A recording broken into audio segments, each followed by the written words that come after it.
What is going on, Babylonians? It's me, Songs of Rage, back with another Outriders World Slayer video to bring to you, and today we're actually going to be covering the second new leak of the armor mods, or the brand new armor set that's actually going to be coming out to Outriders and World Slayer and the DLC, and that's going to be for the Trickster. Now, before we get into it, make sure you have dropped a like and a subscribe. It really does help the channel out, and let's get right into the nitty-gritty.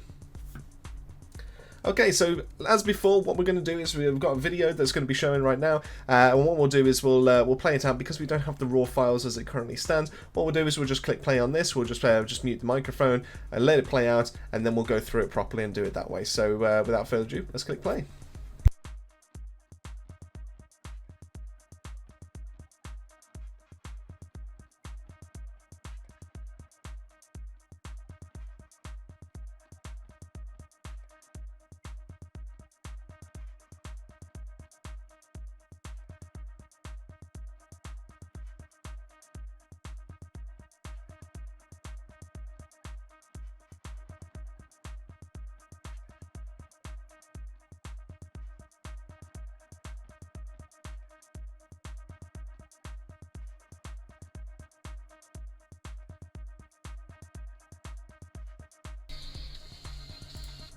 Alright, so that pretty much wraps it up then. So what we'll do is we'll just rewind it back, and let's start breaking it down and actually having a look, a deep dive into it and what makes it so good. So we do have the ShieldBeast, and obviously this is the name of the set and the set bonus, which we'll cover in a second.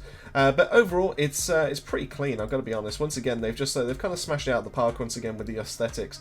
It doesn't necessarily scream Trickster to me when I first look at it, like all the other sets, but I'm more than happy to have something that's a little bit more unique, and especially since we now have the transmog system, it doesn't necessarily matter too much what this currently looks like. It means we can actually mix and match it when it comes to other classes as well. So overall, in terms of the design itself, I think it is absolutely standout. It's absolutely perfect. But yeah, that's not what we're here for. We're here to be able to actually have a look into the mods and the set bonuses. So let's have a look into the first one.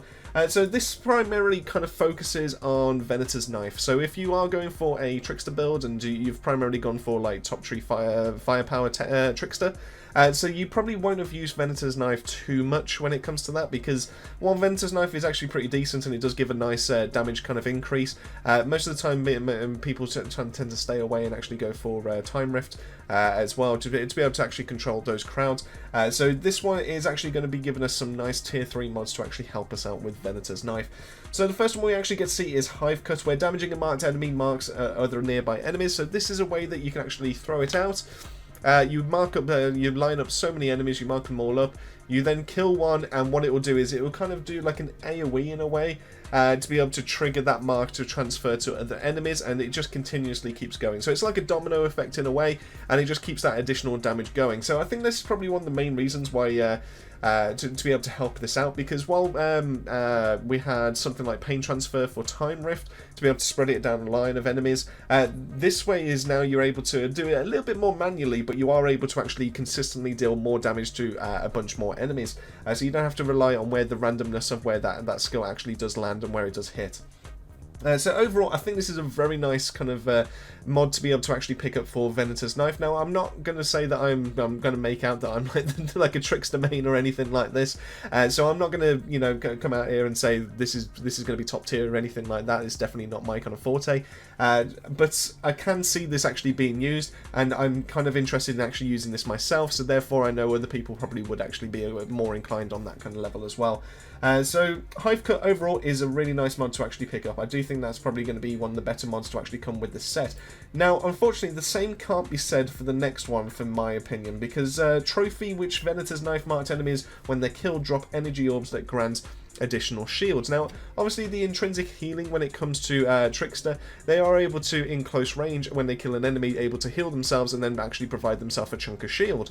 So the fact that we now have Venator's Knife that goes a little bit further and gives us even more shield on top of that just seems a little bit kind of like a waste of an actual like mod in a way of actually using it on a build, because there are ways to be able to increase the additional shield that you actually do gain. So you can have I think there's something in the bottom tree of the skill tree that actually gives you additional shields as long as you actually take away the healing aspect of it, and then this could have been used a little bit more for like an actual damage mod.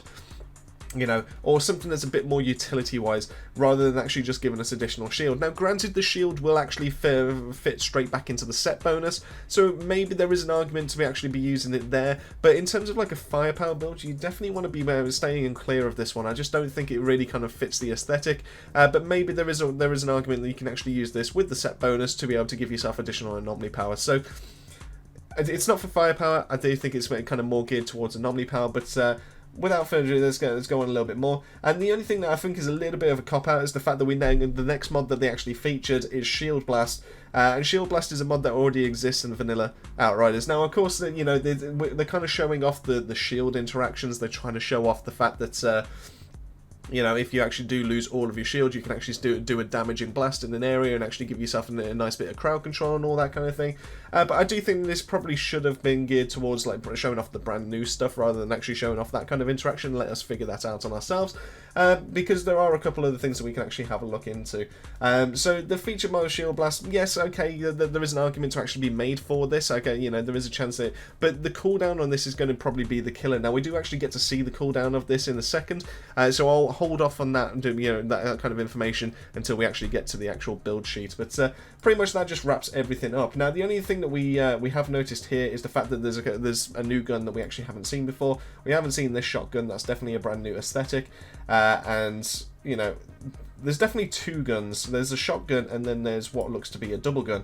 Now, both of these do actually feature onto the build sheet. So what we can do from here is actually have a little bit of a look, and obviously you know, both of them are very nice, very pleasing aesthetically, and you know, overall probably do fit in with the trickster kind of theme. So if we actually scroll up and we actually go into the actual build itself and the build sheet, so they have gone for a top tree, they have gone for firepower, which, like I said, it just baffles me a little bit for the fact that they have gone for trophy. But once again, don't take you just kind of like take this with a pinch of salt, because you know, these builds that PCF do actually put out is primarily there to be able to show off some of the mods, some of the new stuff that's actually coming, and not necessarily there to be able to actually be the most competitive. We also had this with the other builds that they actually tried doing quite a few months back, where they actually trying to show off some different kind of but obviously we already had our builds kind of set up there. We already had like our damage kind of DPS builds already sorted, and the builds that they came out with, while on paper theoretically could actually complete an expedition, they just weren't, like, in terms of like up to timings or anything, like they weren't up to scratch for the compared to the rest of the community. So take it a little bit with a pinch of salt when it comes to that. So obviously we you know, this is once again the layouts that Buzzified has come up with for the Outriders Outpost. So massive congratulations, thank you so much for this this build sheet. And once again, if you actually do see Buzzified over on the official Outriders Discord, make sure you actually thank him for this as well, because this is absolutely clean and I love the look of it. So in terms of the packs tree, I'll cover that in a second, because I have not really looked into the Trickster packs tree myself. So we'll do that in a second. But in terms of like what's new, what we can actually look at, we've got the two new weapons. So we've got the Final Penance and we've got the Thunderclap. Now the Final Penance is going to be a god tier kind of gun for any of you anomaly power kind of builds, regardless if you're a Trickster, regardless if you're Devastator, any kind of anomaly power builds, you're going to want to pick this up. The reason why is because we do have that tier 3 mod that says Mage's Rage, where critical shots grant a 10% anomaly power bonus for 10 seconds, and this can stack up to 4 times. This is pretty huge for any kind of anomaly power builds. All of a sudden you're getting an additional 40% just from actually shooting your weapon into a crit spot 4 times. Absolutely stunning. I genuinely think this is going to be one of the most sought after guns, maybe even rivaling that of pre-patch Fortress or Death Shield. So this is going to be a big one to actually keep an eye out for. The Thunderclap, on the other hand, it's going to have some kind of like niche use, I do think, because while it does come with crit damage, close range damage, which is primarily what a Trickster or a Firepower Trickster actually does want to gravitate towards, the mod itself sounds kind of interesting, but this kind of relies on the main target that you were shooting the first time actually staying alive. So shots link up to 5 enemies within a 4-meter radius around the initial target, dealing so much damage over 2 seconds to each of the targets as long as the initial target is alive. So it's kind of relying you to shoot a target and then move on to a different target, so you're not securing the kill in a way. It's kind of a weird way to be able to get maximum amount of damage. Otherwise, you're just kind of like tickling them for a little bit of electricity damage.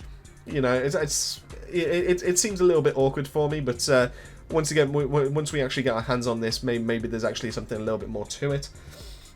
And then we also have a brand new revolver which we haven't seen called Lumberjack, which has Essence Extractor, where successful shots on enemies afflicted by any status restore 5% of your max health, and each active status applied to the target multiplies the amount of healing received. Now this one potentially could be a good way to be able to heal yourself up as a Technomancer, because obviously with your top tree Pax trees, you are able to stack up so many additional statuses that you can actually benefit from the additional health that you can actually get from that latter part of that perk. So whether it will actually make its way into there is yet to be seen. If there's like a massive need to be able to heal yourself up, then maybe.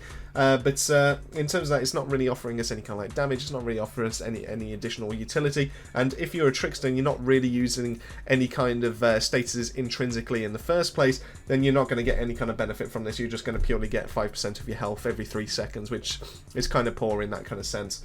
Now, in terms of, like I said, what we have to, we've covered quite a few of these. So we've covered Trophy, we've covered, obviously, like to be able to cover Hive Cut, so we've done that as well.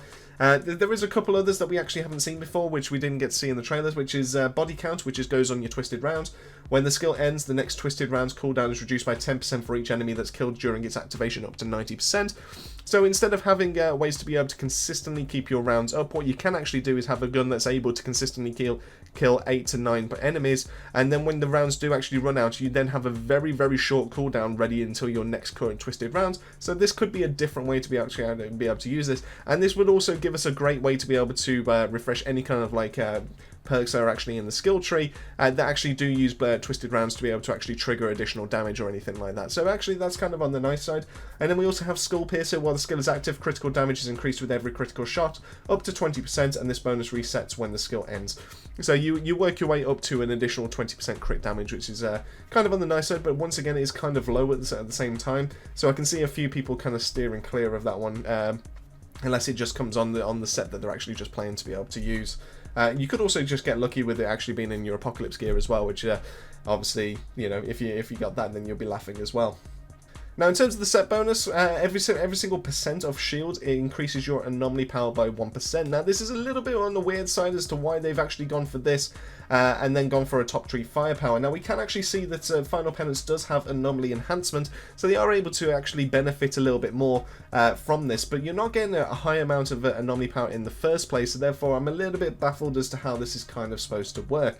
I can see this set potentially being used with a bottom tree, kind of anomaly power build for tricksters in the first place. I think that's kind of a nice way to be able to do it. It's just a case of how easy is it to be able to stack up your shield, and actually is there a way to be able to consistently keep this above like 50%, for example, to actually get the biggest kind of benefit to this in the first place. So there's going to be some kind of messing about. There's going to be some kind of build out there to be able to actually stack up your shield as much as possible to obviously deal those damaging hits in the first place.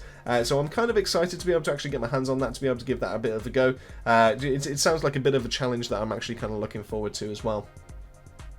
So that pretty much wraps up everything that is to do with the build. Obviously, we've got a few more closer up shots right here, but that just pretty much wraps up everything. So I hope you've learned something useful. I hope you've enjoyed yourself, and let me know if there are any trickster mains of you down in the comment section down below. Is this a set that you're actually kind of looking forward to? Is this something that you can actually see yourselves using and actually gravitating towards to actually get the maximum benefit of being able to keep your shield consistently up to be able to actually benefit from that additional anomaly power? I'm kind of curious. I want to actually know all of your opinions down below. But thank you all so much for making your way to the end of this video. It really does mean the world to us. Thank you so much. Make sure you have dropped a like and a subscribe. It really does help the channel out. Thank you so much to the Babylonian families, as always, for their continued support. It really does help us out as well. And that just leaves me to say, keep yourself safe, keep yourselves well, and I'll see you all on our next video.